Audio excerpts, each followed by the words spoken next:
One thing that can happen if you grew up in an environment of what I'm calling traumatic attachment, so there might have been a narcissistic dynamic in the family, or it might have been highly conflictual, very controlling, or neglectful.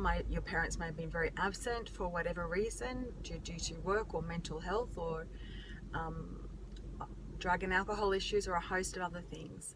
So if you grew up in an environment that fits with traumatic attachment, not safe, attuned, consistent care, one thing you quite likely will have learned to do is to get really, they call it hypervigilant, really hyper aware, hyper alert to the people around you and the environment around you. What's happening for them? What do they need?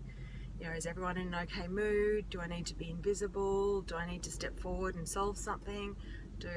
How do I need to be in this environment? And in order for you to feel calm within yourself, you would have had to be an absolute whisperer, master of what's happening in your environment and what's needed to settle the environment before I can settle.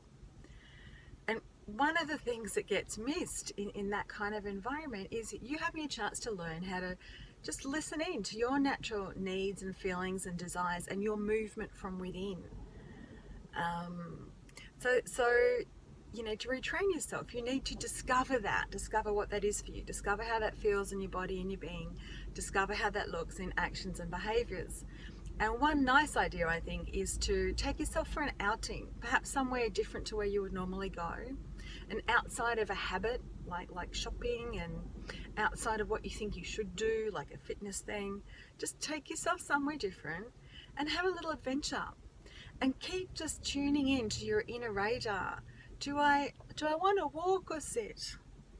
Do I want to sit here or there? Do I want to eat something or drink something?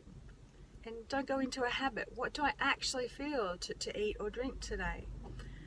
Does my body want to stretch and open up? Does it want to just lie down and rest? Do I need to be somewhere around people? Do I need to be somewhere really quiet?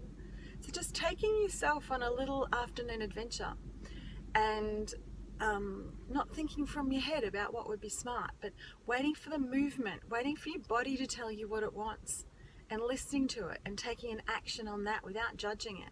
Just little step by little bit, tuning in to that movement from inside and taking action on that builds momentum and builds trust in that process.